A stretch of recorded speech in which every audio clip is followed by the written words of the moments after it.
fe en tiempos de crisis. Siempre ha habido hambre en otras generaciones, como lo va a haber ahora o como lo que estamos nosotros enfrentando. Pero aquí realmente hay algunos ejemplos a seguir. Hay que aprender de los errores que ellos cometieron para que entonces podamos nosotros aprender. Para eso se escribieron las historias, para eso se escribieron las vidas de cada uno de ellos, para que nosotros podamos aprender de dónde fallaron ellos y nosotros podemos entonces aprender y no a cometer esos mismos errores. ¿Está conmigo? El primer hombre que encontramos en la palabra llamado Abraham. Abraham, aquí no ha sido cambiado su nombre de Abraham, aquí es Abraham.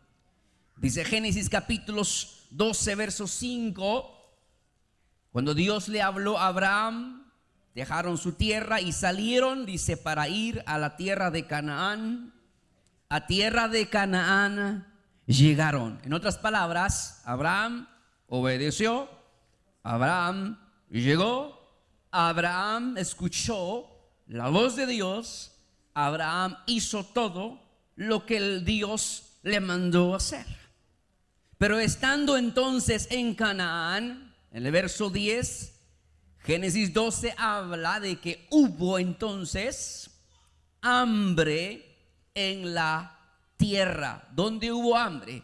Hubo hambre en la tierra de Canaán y descendió Abraham a Egipto para morar allá. Dice, porque era grande el hambre en la tierra. Posiblemente nosotros aún no conocemos qué es una gran hambre. ¿Verdad que todos estamos bien alimentaditos? ¿Verdad? Bien cubiertos. Nos sobra posiblemente, pero a lo mejor lo que se acerca es cosa que vamos a pensarlo muy bien. A lo que vamos a aprender aquí, Abraham obedeció la voz de Dios y llegó a la tierra. Ahora, pero en este versículo, en este capítulo, Abraham cometió un gran error. ¿Cuál fue el error que cometió nuestro padre de la fe? El error que él cometió es que no consultó a Dios. Por no consultarle a Dios, enfrentó serios problemas. ¿No es así, hermanos, cuando uno no consulta con el Señor? Nos metemos en serios problemas. Qué maravilloso es que tenemos a Dios como nuestro Padre, quien conoce, quien sabe todo de nosotros, quien guía nuestros pasos y Él sabe lo que viene en camino. Por eso debemos de consultarle a Dios en todo y por todo. ¿Cuáles fueron entonces los problemas que enfrentó Abraham? Abraham enfrentó el primer problema, es por poco perdió su vida por la belleza de su mujer. Imagínense, era tan bellísima Sara, aproximadamente 66, 68 años tenía. Ahora, él casi va a perder de tal manera su vida. Él le dice, di que eres mi hermana, porque a ti te van a dejar viva y a mí no. Serio problema. O mejor dicho, por poco perdió a su mujer por no consultar a Dios. Por poco perdió su propia vida por no consultarle al Señor. Y el problema número 2 es que en aquel entonces no estaba Agar, no era parte de la familia. Pero después que él entra a Egipto, porque a él le entregaron criados, a él le entregaron ganados, y de ahí entonces trae a Agar de Egipto, y ahora usted conoce toda la historia. Agar se convertirá unos cuantos años después un gran problema en la vida de Abraham, y no solamente fue en la vida de Abraham, sino que hasta hoy en día. ¿Por qué ocurrió eso? Porque Abraham no consultó a Dios. Todo movimiento como hijos de Dios tenemos que consultarle al Señor. No es así, mis hermanos. Se nos hace muy fácil ir y consultar con un amigo, consultar con un primo, consultar con cualquier persona. Nosotros queremos las cosas muy fáciles, ¿no? Pero ¿sabe algo? En este tiempo que estamos viviendo, estamos aquí, ha sido por su misericordia, ha sido por su gran amor. Ese amor nos trajo a Él, y entonces nuestro deber como hombres de Dios, como mujeres de Dios, es consultarle a Dios en todos los movimientos que hagamos. Eso es lo que debemos de hacer. Y voy a ir un poquito más rápido porque conocemos todo la historia de Él, pero el punto que quiero dejar aquí en el corazón, a pesar de, estamos hablando de fe, hombres de fe, pero se necesitan ciertas instrucciones. No es porque tenga fe, alguien podrá decir, bueno, yo tengo fe que el policía no me va a parar, voy a manejar 150 millas por hora. Sería una locura, ¿no? Pero nosotros como hijos de Dios estamos sujetos bajo las órdenes de la ley. Pero lo importante es esto: consulte siempre con el Señor. Este es el tiempo que nosotros debemos de consultarle a Dios en todo momento. Eso fue lo que pasó en la vida de Abraham. Ahora vemos en la vida de su propio hijo. Ahora Isaac se encuentra en Gerar, y dice Génesis capítulo 26 verso 1: ahora también después hubo hambre en la tierra, además de la primera hambre que hubo en los días de Abraham, y se fue Isaac a Abimelech, rey de los filisteos, en Gerar. Ahora, estoy tan seguro que Isaac ya supo de la historia que cuando hubo esa hambre, su padre bajó en Egipto. No suele ser, hermanos, como que los hijos pueden repetir una vez más la maldición o la bendición de sus padres, porque esto afecta primera, segunda o tercera generación. Pero aquí vemos algo diferente en la vida de Isaac. Yo estoy tan seguro que Isaac ya se está preparándose para mover entonces e ir a tal lugar, porque también hay hambre. Pero lo que Dios le dice a Isaac: espérate, ya veo que estás haciendo maletas, ya veo que estás decidido de bajar a tal lugar, pero tengo algo para ti.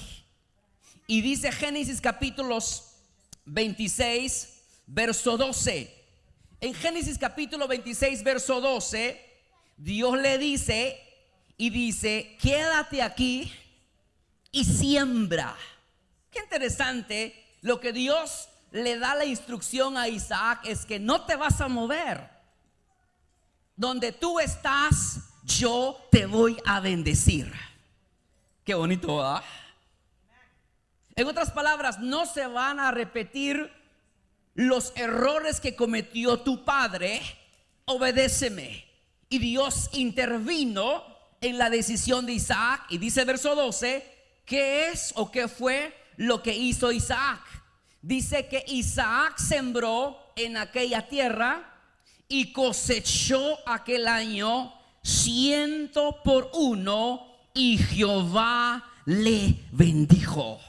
Miren, hermanos, en tiempo de escasez, en tiempo de hambruna, en tiempo de sequía, Dios siempre bendice a aquel que es obediente al mandato de Él.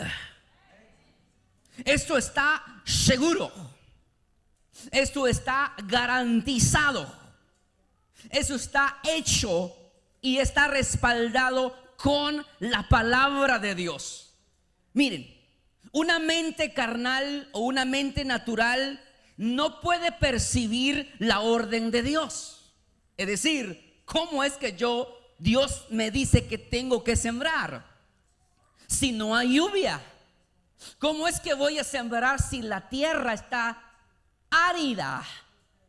Es que no tiene lógica. Esto no se puede. Pero la mente entonces natural cuestiona mucho. ¿No es así? La mente humana, la mente natural cuestiona mucho a Dios. Y eso ha sido uno de los grandes problemas en la vida del cristiano hoy en día, que cuestiona mucho a Dios. A Dios no se le cuestiona, a Dios solamente se le obedece. Cuando Isaac obedeció lo que el Señor le dijo, en otras palabras, Dios le dice: te vas a quedar y vas a sembrar. Estoy tan seguro, Señor, pero si no hay lluvia, no hay lluvia de arriba, y usted conoce toda la historia, Dios hizo llover, los pozos se abrieron a favor de Isaac. Puede ser que estés pasando un tiempo tan difícil que no veas la salida, pero yo creo en el poder de la palabra. El que le obedece a Dios, Dios puede hacer fluir ríos a favor de ti, y esa sequía se va a convertir en manantiales.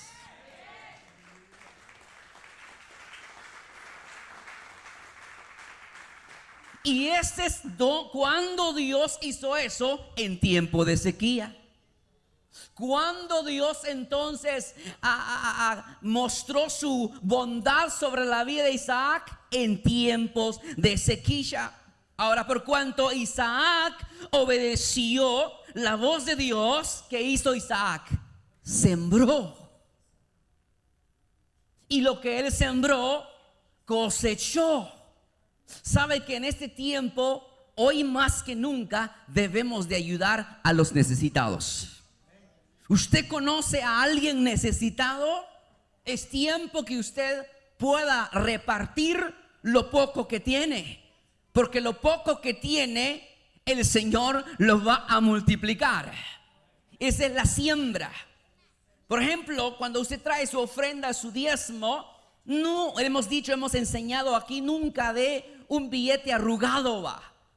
Pase la plancha en la casa, porque es para el Señor.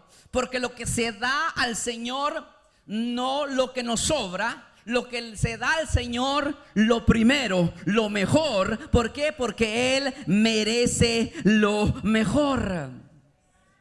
Ahora, por cuanto Él obedeció, Dios lo bendijo. Y a causa de su obediencia, realmente fue reconocido Isaac en la tierra de los filisteos. Es decir, le llamaron el bendito de Jehová. Casi nada, ¿verdad?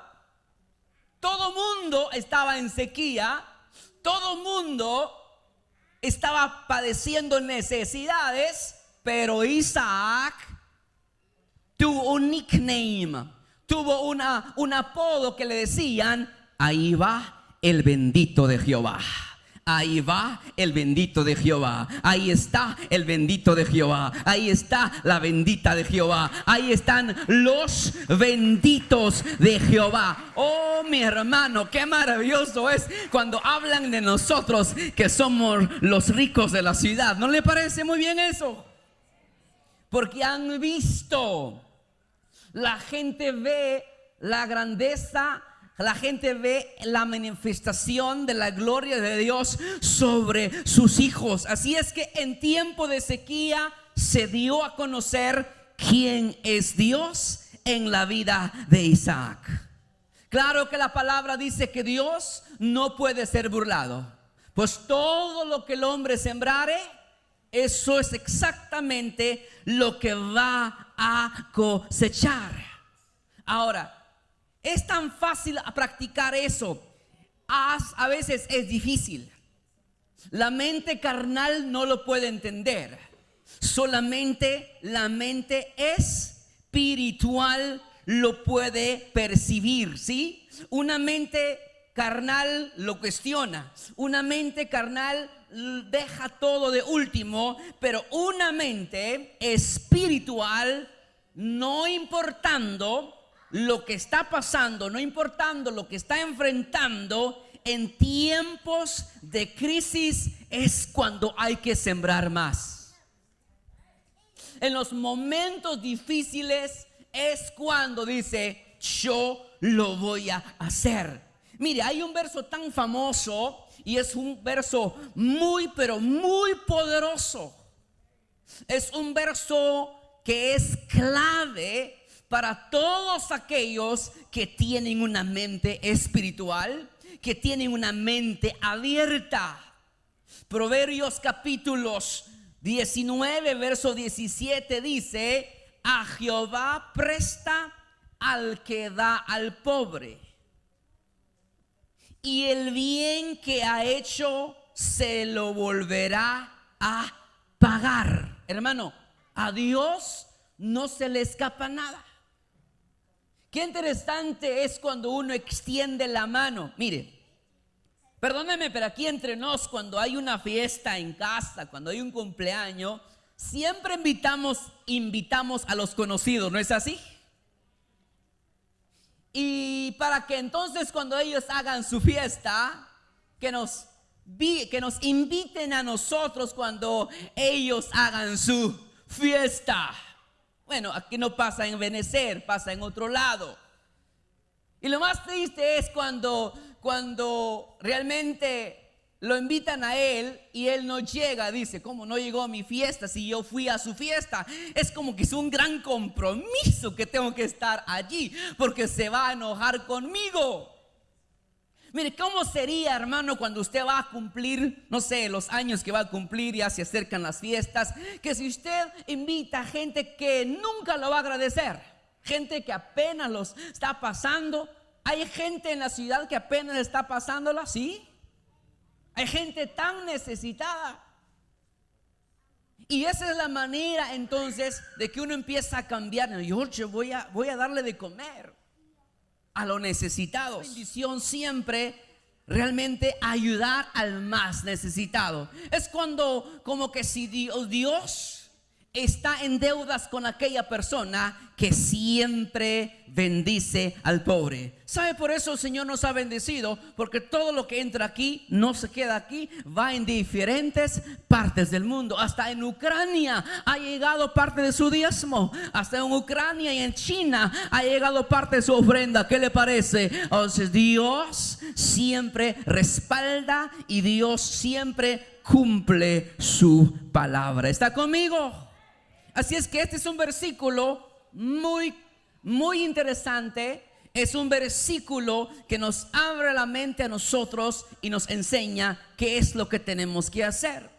Y hay otro versículo, dice en Eclesiastés capítulo 11, verso 1, dice: echa tu pan sobre las aguas, porque después de muchos días lo hallarás. Qué interesante. Y dice: reparte a 7 y aún 8, porque no sabes el mal que vendrá sobre la tierra. Mire, yo he visto gente, hermanos, que reparten. Yo he visto gente que son dadivosos, sueltan y reparten de todo. Y he visto cómo, yo soy testigo de cómo Dios ha abierto las puertas sobre ellos, las ventanas de los cielos, y cómo Dios los ha bendecido. Así es que es algo que debemos nosotros de aprender en este tiempo que estamos realmente entrando, porque si no lo hacemos, alguien va a pasar sequía, Aquel que no le alcanza el pan, y a usted, vamos a poner un ejemplo, usted conoce una familia que tiene una gran necesidad, no puede trabajar, está tirada en cama, enferma la persona, ¿verdad? Nosotros no vamos a tocar trompeta para que escuchen lo que vamos a hacer, pero es bueno repartir lo poco que tenemos. El egoísta, él piensa en sí mismo. El egoísta se mete en cualquier asunto. El egoísta cuestiona todo. Pero sabe, dice Proverbios 18:1, dice que el solitario persigue su interés personal y cualquier consejo lo enfada. En otras palabras, lo que el Señor quiere, lo que Él quiere para los hijos de Él, es que no nos falte nada. Repito de nuevo, lo que el Señor quiere de nosotros, que no nos falte nada. Y lo que estamos compartiendo aquí son claves que los héroes de la fe lo hicieron. También entonces hemos hablado de este hombre, el soñador José. Miren, en Génesis 41 verso 30 vemos que, y dice: y tras ellos seguirán 7 años de hambre, y toda la abundancia será olvidada en la tierra de Egipto, y el hambre consumirá la tierra. ¿Sabe que en los días entonces de Abraham hubo hambre? ¿No es así? En los días de Isaac hubo hambre. En los días de Jacob, estos fueron los tiempos de Jacob. Pero Dios sabía que habría hambre en los días de Jacob. Dios había preparado al hijo de Jacob llamado José. Así es que no fue una casualidad que los hermanos lo vendieron. No fue una casualidad. Todo era el plan perfecto de Dios. Y estando ahora José en Egipto, el rey tuvo entonces ese sueño y nadie podía interpretar ese sueño. Habían, dice, 7 vacas gordas y después 7 vacas flacas. En otras palabras, Dios ya había puesto el hijo de Jacob en un lugar desconocido, en un lugar donde no faltaría nada. Es decir, Dios tiene cuidado de todos. Así como Dios tuvo cuidado de Jacob y de toda su familia, así Dios tiene cuidado de cada uno de nosotros. ¿Cuántos se alegran que Dios siempre nos ha cuidado y nos seguirá cuidando? Aquí vemos ahora, este hambre no solamente hubo en una ciudad, este hambre hubo en todos lados. Pero en Egipto, realmente, ¿qué era lo que había? Había pan. En todos lados había hambre. El único lugar donde había abundancia de pan era en Egipto. ¿A causa de quién? A causa de José. Por eso el rey decía: vayan a José y haced todo lo que él os diga. Así es que, ¿cuál fue entonces la clave que usó José? José no trabajó para él. José realmente, él se preparó de antemano y se preparó para darle alimentación a todo el mundo. ¿Qué le parece? Por eso José se fue conocido como el Señor de la tierra. Él era el dueño, no había otro más grande excepto el rey José. Entonces José realmente llenó todo todos los graneros, porque José, Dios le había enseñado que iba a venir hambre. Y él interpretó ese sueño y Josué se convirtió en el administrador. Sabe que Dios ahora necesita buenos administradores. Si Dios te está bendiciendo ahora, administra bien ese dinero. No hay amén, ¿verdad? Si Dios te está bendiciendo ahora, administra bien ese dinero. Pero perdóneme, pero ¿qué hacemos nosotros a veces con la mente, verdad, latina? Es que recibí tal, ahora me voy de vacaciones, va. Y nos vamos a nuestros países y gastamos, qué sé, $2,000, $3,000. Y después cuando regresamos, ya la cuenta bancaria habían 5,000, ahora solamente quedaron $5. Y ahora hay que trabajarle duro, va. Y por eso muchos no vienen al servicio los sábados hasta los domingos, porque tienen que pagar esa gran deuda. Perdónenme, pero ¿cuántas veces, hermanos, hemos cometido esos errores? Tenemos una mentalidad de gastar, de consumir.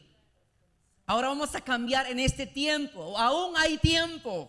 Aún Dios está hablando. Aún hay tiempo. Deja de malgastar tu dinero. Empieza entonces a ahorrar o empieza a invertir lo que Dios te ha dado, porque los días malos se acercan y que el Señor te convierte a ti como un José. No lo escucho, que Dios te convierte a ti como un José. Entonces él se preparó de antemano. El que José no pensó en él, él pensó en los necesitados. Ahí está la clave. La clave no pensar en nosotros, sino que en aquellos que van a tener necesidad. Y qué bonito es cuando usted puede entonces ayudar a alguien. Así es que, y le damos al pobre, qué bueno, pero no le vamos a dar lo que nos sobra. Hay gente quizás, perdónenme, pero a veces no se sienten realizados cuando no traen nada en su bolsillo. Sientan que con ese dinero son potentes y son fuertes. No, lo que nos hace fuerte a nosotros es el Señor, porque sabemos de dónde viene nuestra provisión. Nuestra provisión viene de Jehová de los ejércitos. Y cuando sembramos de lo mejor, le damos la ofrenda al Señor de lo mejor. A Dios se le da lo mejor. Dile a alguien, al Señor se le da lo mejor. Y cuando entonces le damos lo mejor al Señor, ¿sabe que una cosa? Eso mismo nosotros vamos a cosechar. Ahora, ¿cuál fue el secreto de José?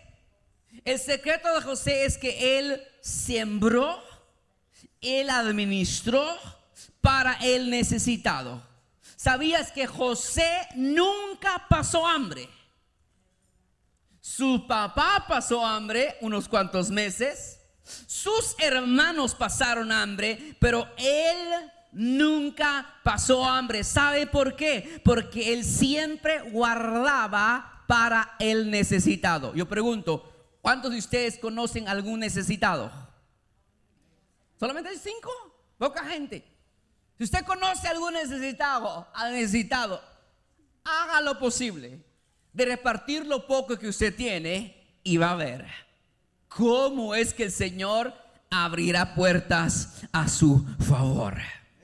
Mire, Proverbios 19:17 dice: a Jehová presta al que da al pobre, y el bien que ha hecho se lo volverá a pagar. En otras palabras, fuimos creados para hacer buenas obras. ¿Estamos bien?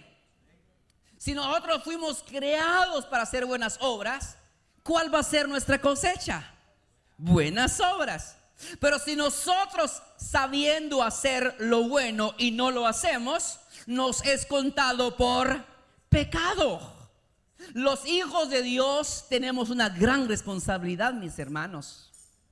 La responsabilidad de dar a conocer al mundo quién es Dios. Y yo pregunto hoy, ¿habrá un José en esta casa? Yo pregunto hoy, ¿habrá un José en esta casa? Qué maravilloso tener ese espíritu de José, de guardar siempre y ayudar al necesitado. Seguimos.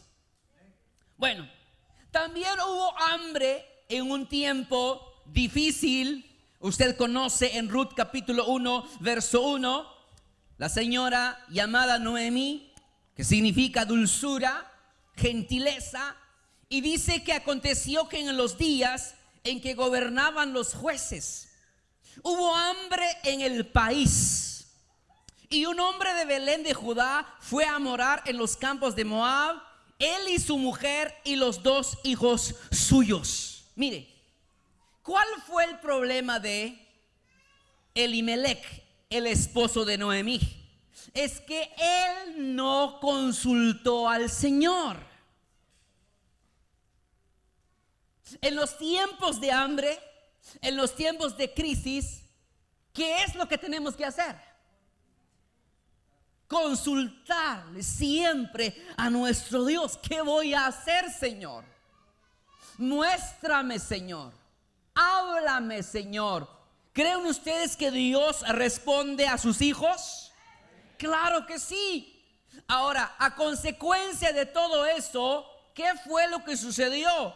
Muere Elimelech, muere él y mueren sus 2 hijos por no consultar al Señor. ¿Cuántas muertes han llegado en nuestra casa? Por no consultar a Dios. Y qué triste es que Noemí, ella fue llena. Cuando dejó Belén, fue muy llenísima, alegre, contenta con su marido y sus 2 hijos, bien alegres. Iban entonces a la tierra de Moab. Pero ella ahora va a regresar vacía. Noemí regresa realmente triste, amargada. Noemí va a regresar y dice: ya no me llamen más Noemí, llámeme Mara. ¿Sabe que hay gente, hermanos, se amarga? Perdónenme, pero hay gentes metidos en la iglesia que están amargados. ¿Y por qué están amargados? Porque no les salieron las cosas como ellos querían, como ellos habían planificado. O sea, se amargan la vida. Y lo más triste de eso, no quieren estar solos amargados.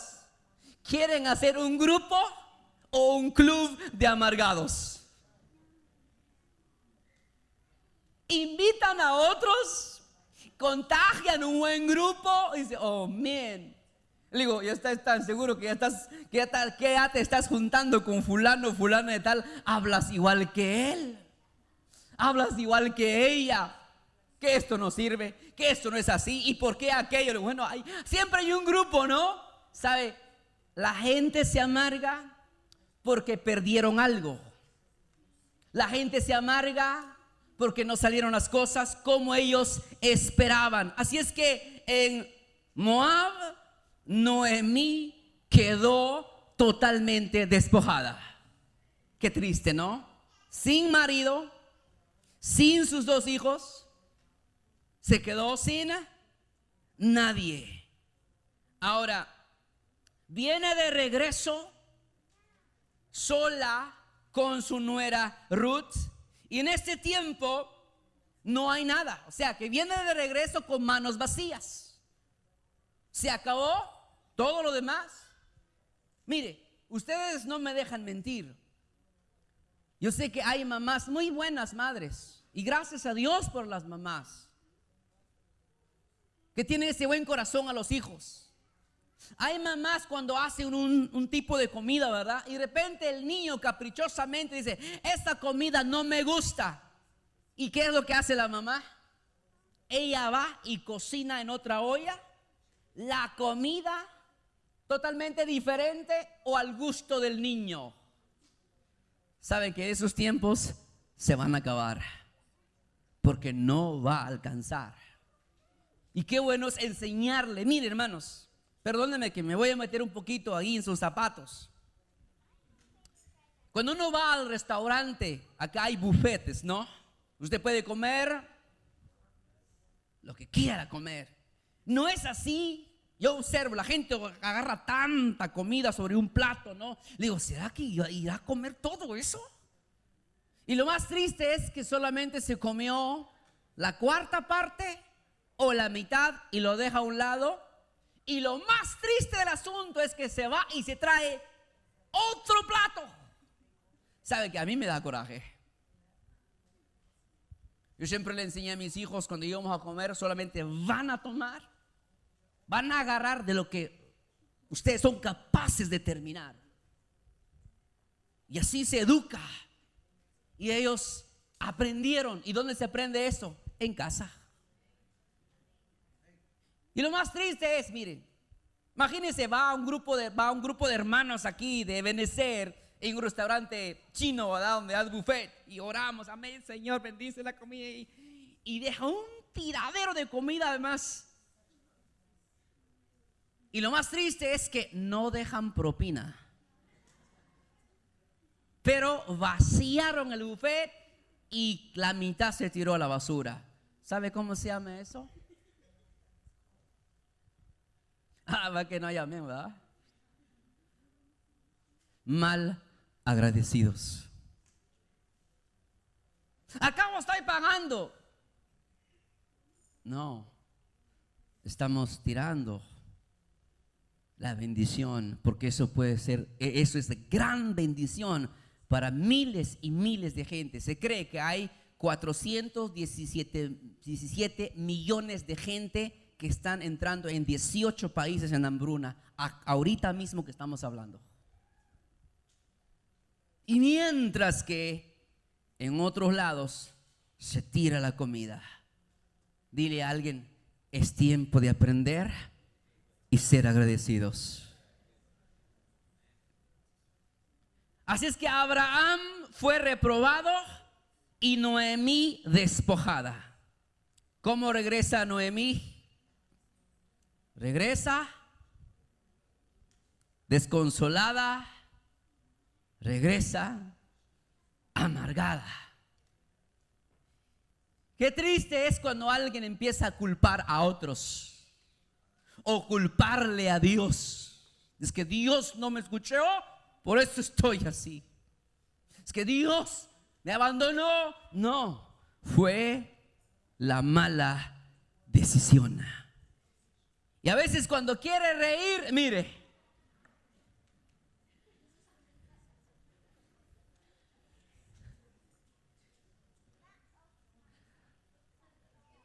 apenas le puede sacar un amén, un aleluya aquí. Quiere hacerlo, pero no puede. Mire el rostro de un grupo de adoradores, un grupo de salmistas, ¿verdad? Qué triste. Dile a alguien que el Señor nos perdone. Dile, sonría, Cristo te ama. Dile, sonría, Cristo te ama. ¿Sabe que también en los días de el rey David, también, 2 Samuel 21:1 dice que en los días de David hubo hambre? ¿Por cuántos años? Por 3 años consecutivos. Y David buscó la presencia del Señor. Mire, hermano, esa es otra clave aquí. Cuando estás en el desierto, cuando estás en hambruna, este es el momento de buscar la presencia del Señor. Porque en la presencia del Señor hay respuesta.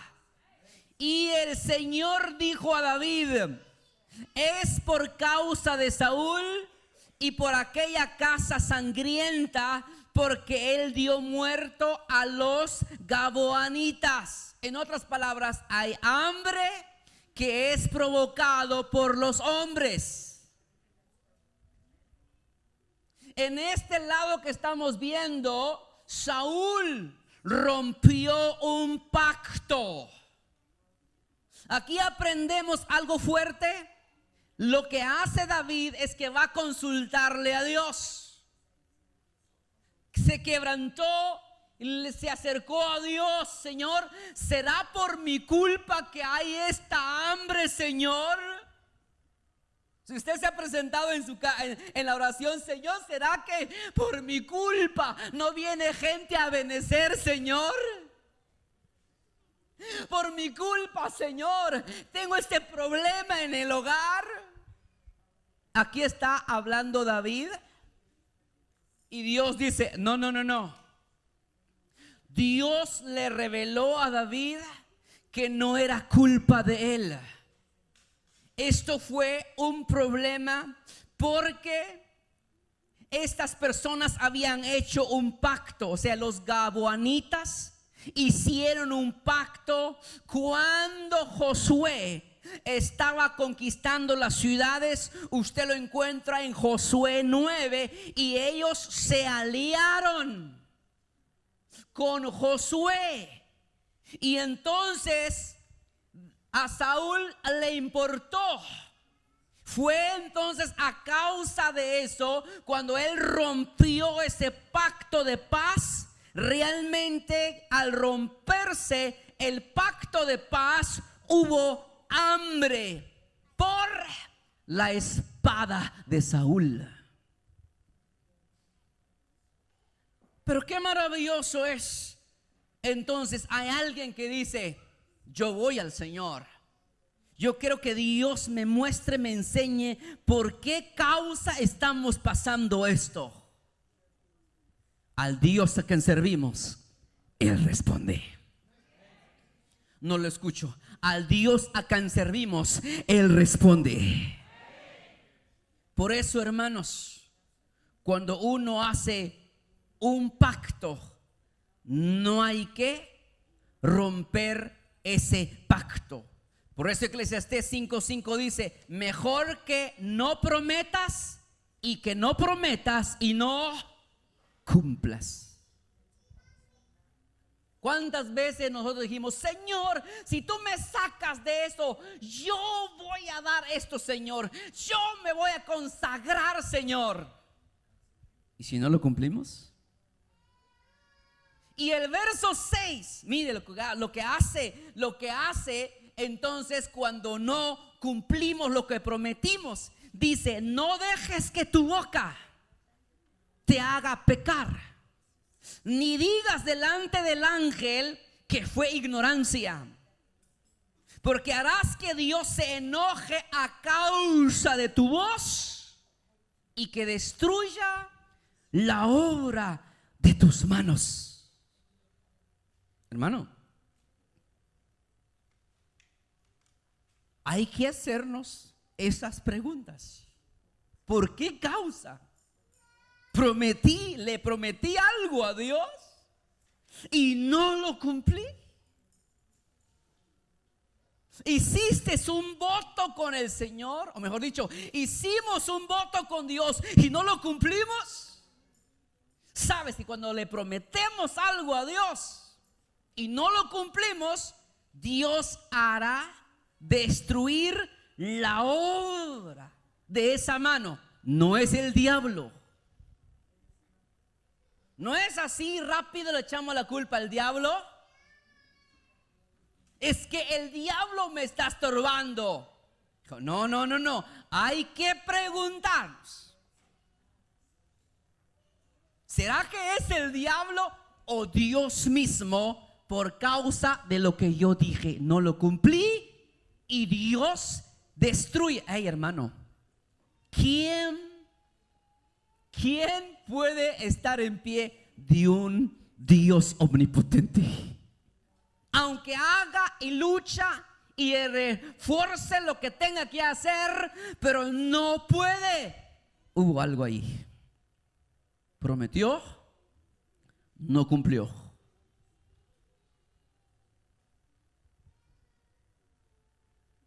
Hay silencio, ¿ah? Hacemos votos con Dios. Rápido. Cuando veníamos cruzando la frontera, ¿no?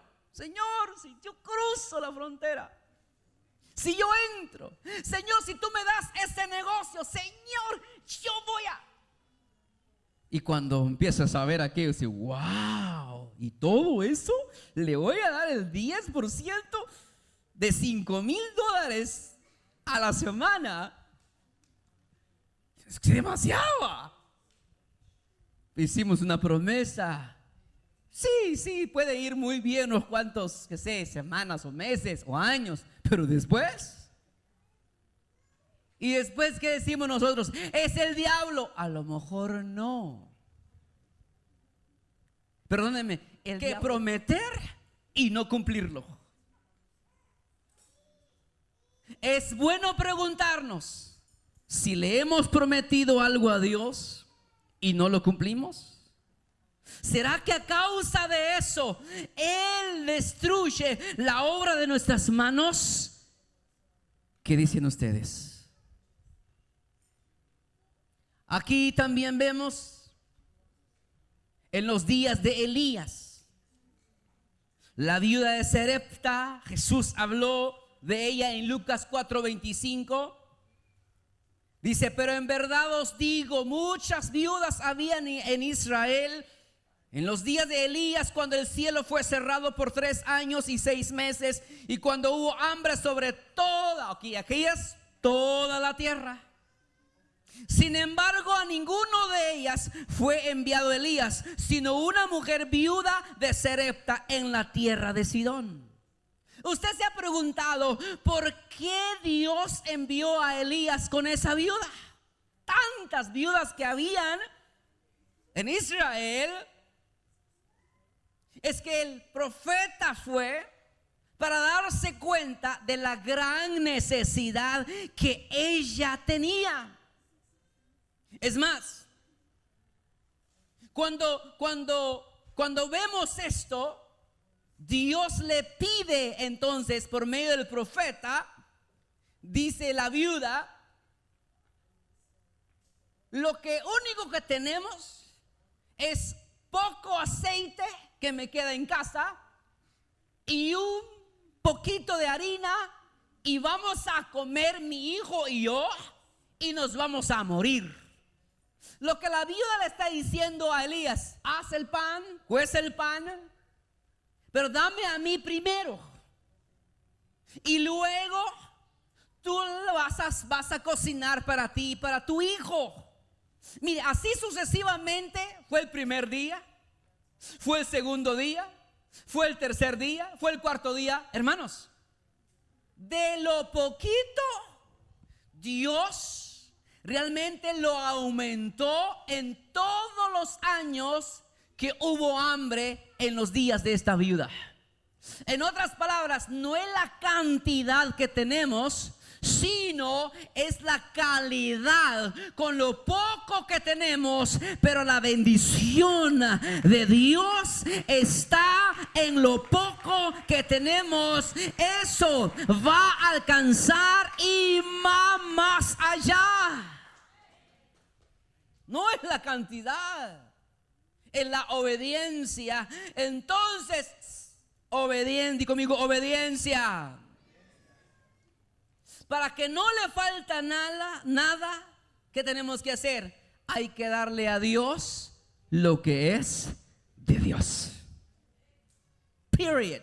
Punto final. Darle a Dios lo que es de Dios.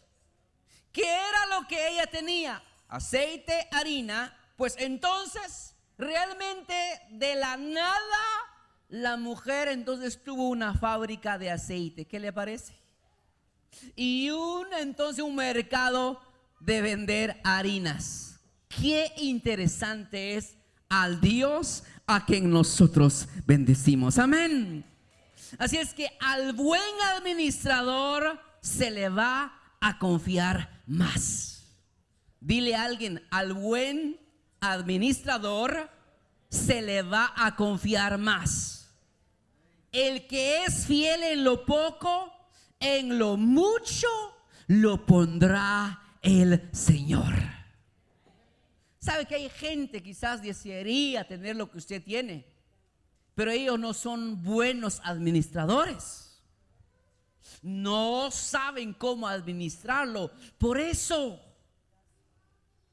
Dios bendice el lugar que está ordenado. Si uno ordena su vida, ordena todo.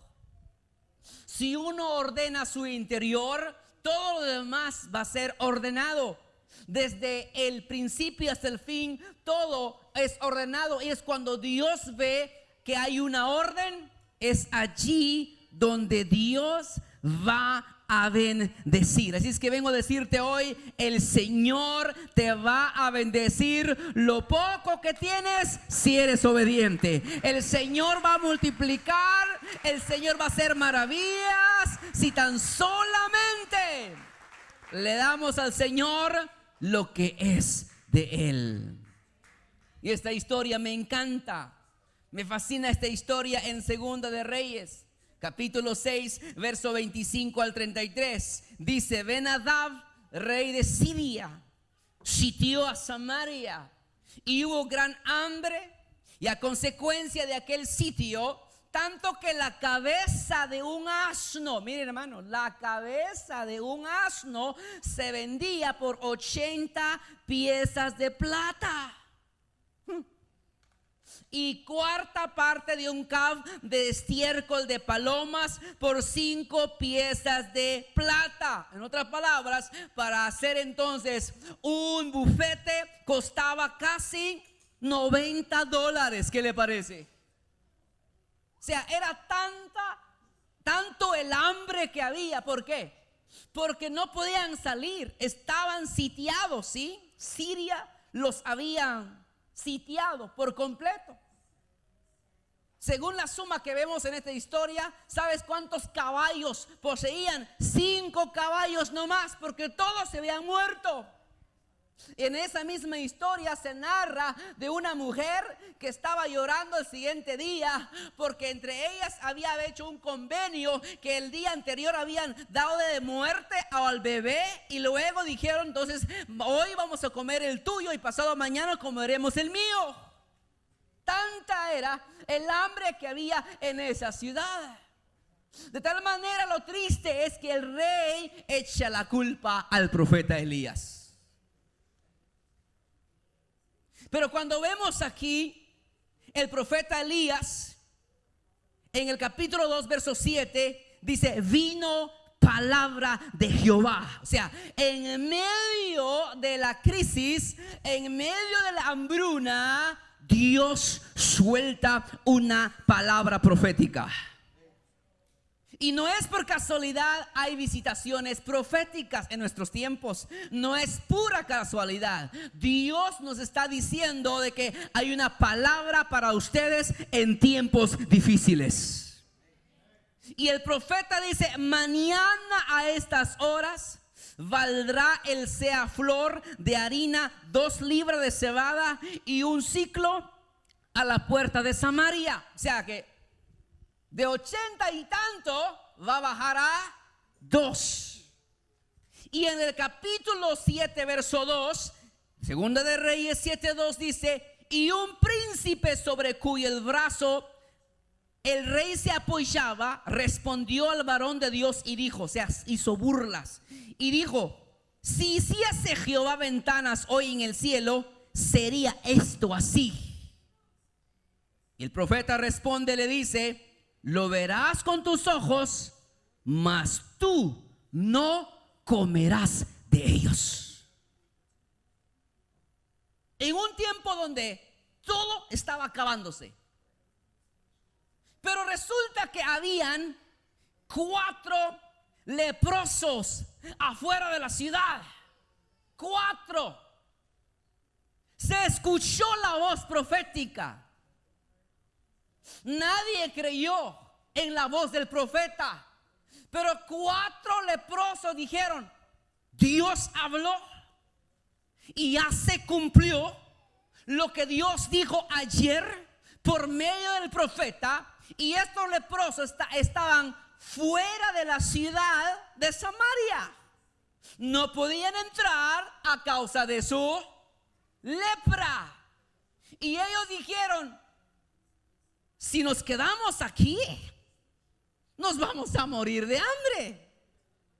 Y si entramos a la ciudad, pues también vamos a morir.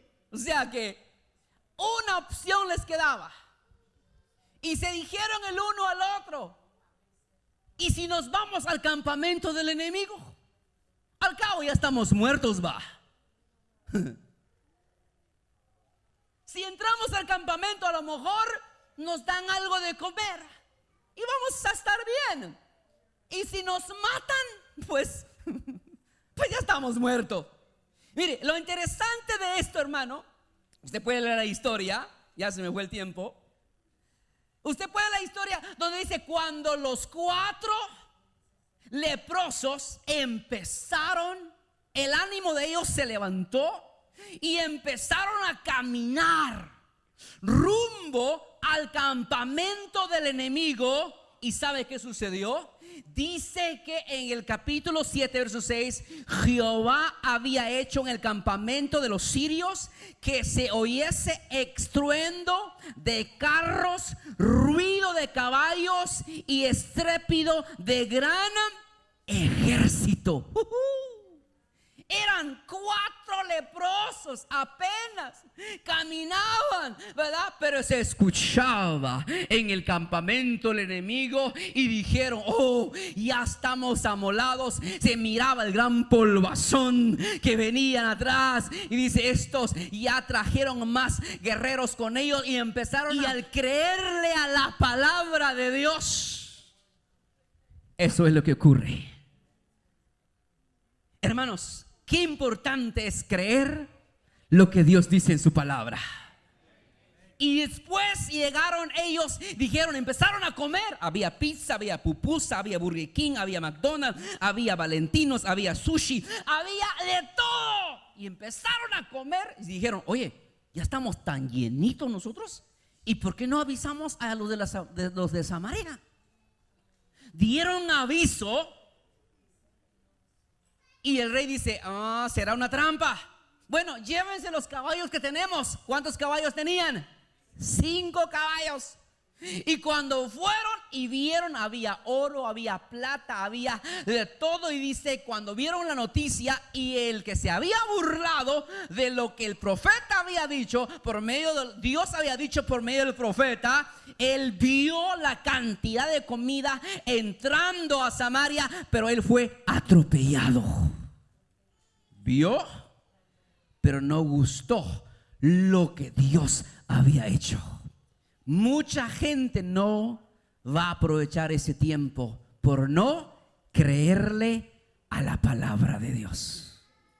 Yo pregunto hoy: ¿cuántos van a creerle a la palabra de Dios? Ahora, y cierro con esto.